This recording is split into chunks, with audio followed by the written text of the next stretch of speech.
नमस्कार, मैं M K. Jha, history lecturer Jharkhand, एक बार फिर से आप सभी का अपने digital platform digital classroom by M K. Jha में स्वागत करता हूं। आज हम लोग फिर से एक और बहुत ही महत्वपूर्ण टॉपिक लेकर के आए हैं और इसमें हम लोग बात करेंगे शैव संप्रदाय के बारे में। जैसा कि आप सबको पता है कि यह टॉपिक एग्जामिनेशन के पॉइंट ऑफ व्यू से काफी महत्वपूर्ण रहा है और इसमें एग्जामिनेशन को लेकर अलग अलग एग्जामिनेशन में अलग अलग प्रकार के सवाल पूछे जा रहे हैं। जैसा कि आप सबको पता है कि शैव संप्रदाय हिंदू धर्म का एक बहुत ही प्रमुख संप्रदाय है जो भगवान शिव को सर्वोच्च देवता के रूप में पूजता है। यह संप्रदाय वैदिक परंपरा और पुराणों से जुड़ा हुआ है। चलिए स्क्रीन पर चलते हैं और कुछ महत्वपूर्ण फैक्ट आप लोगों के साथ शेयर करेंगे और यह बतलाने का प्रयास करेंगे कि किस प्रकार यह टॉपिक महत्वपूर्ण है एग्जामिनेशन के पॉइंट ऑफ व्यू से। जैसा आप स्क्रीन पे देख पा रहे हैं, शैव संप्रदाय, शैव धर्म की गूढ़ यात्रा। आज हम लोग इसी को डिस्कस करेंगे, इसी को समझने का प्रयास करेंगे। तो शैव संप्रदाय के दर्शन क्या है, यह हम लोग जानने का और समझने का प्रयास करते हैं। शैव संप्रदाय के दर्शन क्या है? भारतीय धार्मिक एवं दार्शनिक परंपरा का एक महत्वपूर्ण अंग है। यह संप्रदाय भगवान शिव को सर्वोच्च परमात्मा परमेश्वर के रूप में स्वीकार करता है। शैव दर्शन विभिन्न शाखाओं में विभाजित है।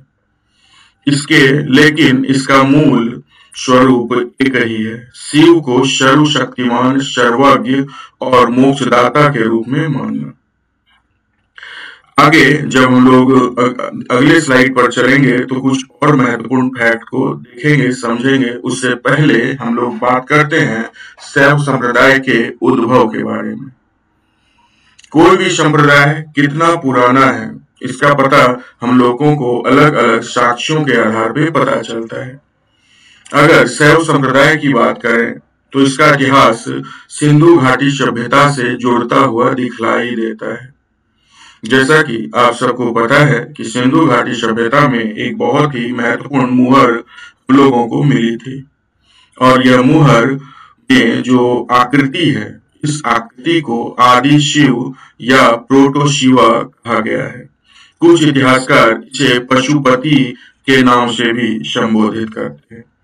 सिंधु घाटी सभ्यता में मिली मुहरों पर एक योगी जैसी आकृति या योगी की आकृति, जिसे पशुपति कहा गया है, मिलती है, जो त्रिशूलधारी और पशुओं से घिरे हुए हैं। इसी कारण से जो हिस्टोरियन हैं, जो इतिहासकार हैं, इसे आदि शिव या पशुपति महादेव के नाम से संबोधित करते हैं। कुछ विद्वान इसे आदि शिव के रूप में मानते हैं, जिससे शैव धर्म की प्राचीनता सिद्ध होती है।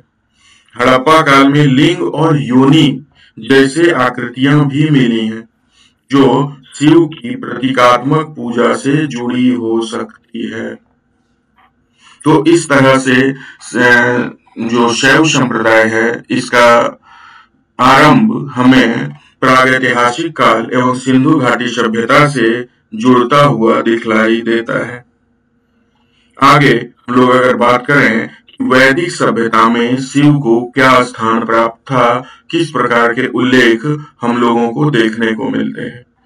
ऋग्वेद की अगर हम लोग बात करें तो इसमें शिव को रुद्र के रूप में वर्णित किया गया है। अब रुद्र कौन है? यह एक उग्र देवता है जो विनाश और कल्याण दोनों के प्रतीक माने जाते हैं, है ना। जैसा आप इमेज में देख पा रहे हैं, रुद्र को एक काफी विनाशक रूप में, एक उग्र रूप में दर्शाया गया है। यजुर्वेद में, वहीं अगर यजुर्वेद की बात करें, रुद्र को महादेव अर्थात सभी देवताओं के देवता और शिव यानी कल्याणकारी कहा गया है। अथर्ववेद में शिव की स्तुति की गई और उन्हें भव, सर्व, पशुपति जैसे नामों से पुकारा गया है ना। तो वैदिक परंपरा में शिव को काफी सम्मानित स्थान प्राप्त था और शिव को the creator of the earth और the destroyer of the earth भी कहा गया था। उत्तर वैदिक काल में खास करके पुराणों और महाकाव्यों की बात करें तो वहां भी शिव का अलग अलग जगहों पर विस्तार से वर्णन मिलता है। महाभारत की एक बहुत ही महत्वपूर्ण कहानी है, जिसमें जब अर्जुन को यह पता चलता है कि आने वाले समय में महाभारत का युद्ध लड़ा जाना है, तो श्री कृष्ण उन्हें सलाह देते हैं कि वह भगवान शिव को खुश करे और उनसे पशुपतास्त्र प्राप्त करे। भगवान शिव की उपासना के लिए अर्जुन जाते हैं और एक बड़ी तपस्या करते हैं। भगवान शिव जब उनसे प्रसन्न होते हैं तो उनकी परीक्षा लेने की सोचते हैं और फिर यहाँ पर एक युद्ध का सीन दिखलाई देता है, जिसमें अर्जुन और एक किरात रूपी शिव के बीच एक युद्ध लड़ा जाता है और फिर तब जाकर के शिव अर्जुन को दर्शन देते हैं और अर्जुन को पशुपतास्त्र प्रदान करते हैं। तो यह वर्णन हम लोगों को मिलता है महाभारत के एक महत्वपूर्ण प्रसंग में। इसके अलावा रामायण में भी रामेश्वरम में भगवान राम के द्वारा एक शिवलिंग को स्थापित किए जाने की कथा मिलती है। वहीं पुराणों की बात करें तो बहुत सारे ऐसे पुराण हैं, जैसे शिव पुराण, लिंग पुराण, स्कंद पुराण, जो पूरी तरह से भगवान शिव को ही समर्पित है ना।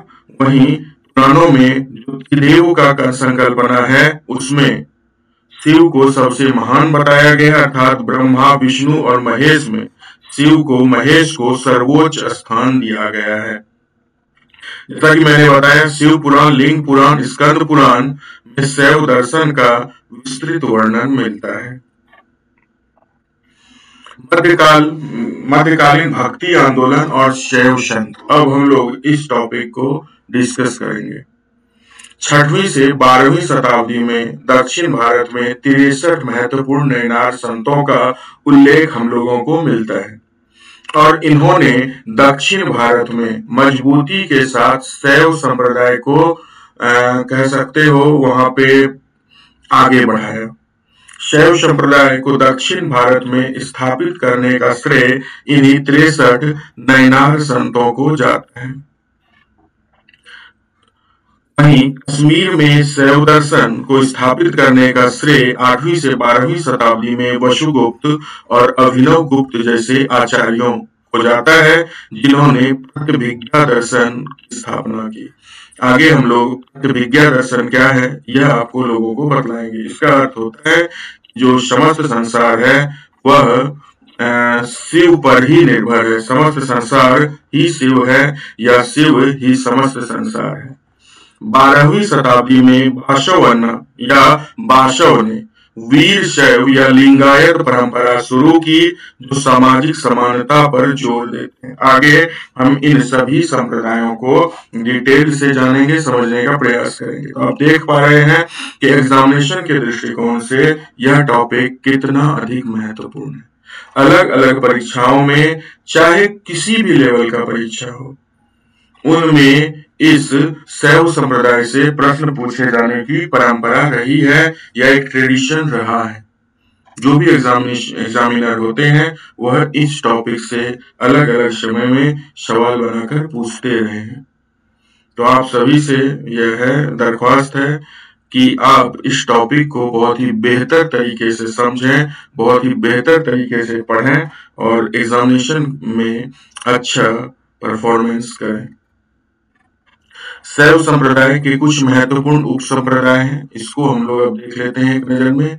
मेजर ब्रांचेस ऑफ शैविज्म, सबसे पहला है इसमें पाशुपत शैव मत या पाशुपत उप संप्रदाय।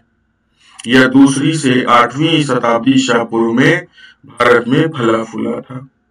आज भी अगर पाशुपत संप्रदाय की बात करें तो इसका सबसे बड़ा केंद्र नेपाल में है। आप सबको पता है कि नेपाल में पशुपत संप्रदाय का एक बहुत ही पॉपुलर मंदिर है, वह है पशुपतिनाथ महादेव का मंदिर,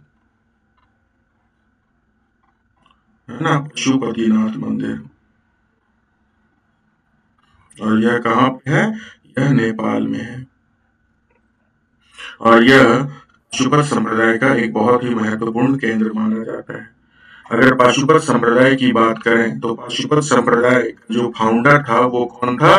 लकुलिस था और लकुलिस को भगवान शिव का अवतार माना जाता है। इसकी मुख्य विशेषताएं क्या है? तो शिव को पशुपति अर्थात जीवों का स्वामी माना जाता है इस संप्रदाय के अनुसार। यम, नियम, तपस्या और अटपटी साधनाएं जैसे जोर जोर से हंसना, कांपना, है ना, पर जोर दिया जाता है। यानी इसके जो साधक हैं कभी जोर जोर से हंसते हुए आपको दिखलाई देंगे, कभी कभी जोर जोर से कांपते हुए और विचित्र विचित्र हरकत करते हुए इसके जो फॉलोअर्स हैं वो आपको दिखलाई देते हैं। इसमें जो मोक्ष का मार्ग सुझाया गया है वो शिव की कृपा से ही संभव है। शिव की कृपा से जो बंधन है, पाश है, उससे मुक्ति मिल सकती है। अब अगला जो महत्वपूर्ण संप्रदाय है वह है कापालिक या अघोरी संप्रदाय। यह संप्रदाय भी अपने आप में बहुत ही अधिक महत्वपूर्ण है, क्योंकि यह संप्रदाय भी भगवान शिव के एक अन्य स्वरूप जो भैरव के नाम से जाने जाते हैं उन्हीं पर आधारित है। ये लोग भैरव को ही अपना सबसे महत्वपूर्ण इष्ट देवता मानते हैं और भैरव को शिव का अवतार माना जाता है। और इनका जो प्रमुख केंद्र था प्राचीन समय में वो श्रीशैल अर्थात हिमालय की गुफाओं में हुआ करता था। श्रीशैल में यह कापालिकों का मुख्य केंद्र हुआ करता था। ये लोग कपाल अर्थात खोपड़ी को धारण करते हैं, ना सिर्फ धारण करते हैं, ये लोग इन्हीं खोपड़ी में पानी भी पीते हैं, इन्हीं खोपड़ी में भोजन भी प्राप्त करते हैं। ये लोग अपने शरीर पर भस्म लेपते हैं या भस्म लगाते हैं, शमशान की साधना करते हैं, है ना। इसके अलावा ये लोग कई प्रकार की तांत्रिक क्रियाओं को भी अंजाम देते हैं, जैसे मदिरा, मांस और मैथुन का ये लोग प्रयोग करते हैं। चूंकि ये लोग तंत्र और मंत्र साधना पर ज्यादा जोर देते हैं तो वहां पर ये लोग मदिरा, मांस और मैथुन को आवश्यक मानते हैं, या एक प्रकार से कह सकते हो कि अपनी साधना को पूर्ण करने का इसे मार्ग समझते हैं। अघोरी कौन है? अघोरी एक अतिवादी साधु होता है जो शिव को अघोर के रूप में पूजते हैं। अघोर अर्थात जिसे किसी प्रकार का भय ना हो, जो पूरी तरह से निर्भय हो। तो ये तो बात हो गई कापालिक और अघोरी संतों की। आगे हम लोग बात करेंगे कि इनकी कुछ आलोचना भी की गई है या इन पर कुछ व्यंग भी किया गया है। कृष्ण मिश्रा, जिनका एक ग्रंथ है बोध चंद्रोदय, भवभूति का ग्रंथ है मालती माधव। एग्जामिनेशन के पॉइंट ऑफ व्यू से सभी इंपॉर्टेंट है। बहुत बार एग्जामिनेशन में पूछा गया है कि निम्नलिखित में से किस ग्रंथ में कापालिक या अघोरी की पूजा पद्धति के ऊपर व्यंग किया गया है।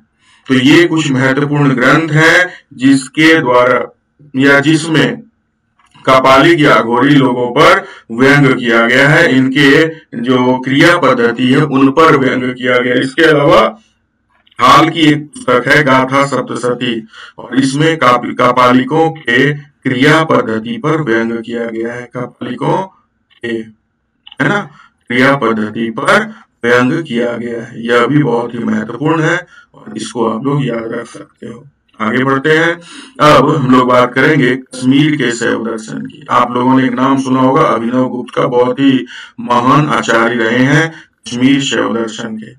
8वीं से 12वीं शताब्दी के बीच कश्मीर में शैव धर्म स्थापित हुआ था और कश्मीर में शैव धर्म को स्थापित करने में जो सबसे महत्वपूर्ण भूमिका निभाई थी वो वसुगुप्त नामक व्यक्ति ने, अभिनव गुप्त ने, उत्पल देव इत्यादि लोगों ने।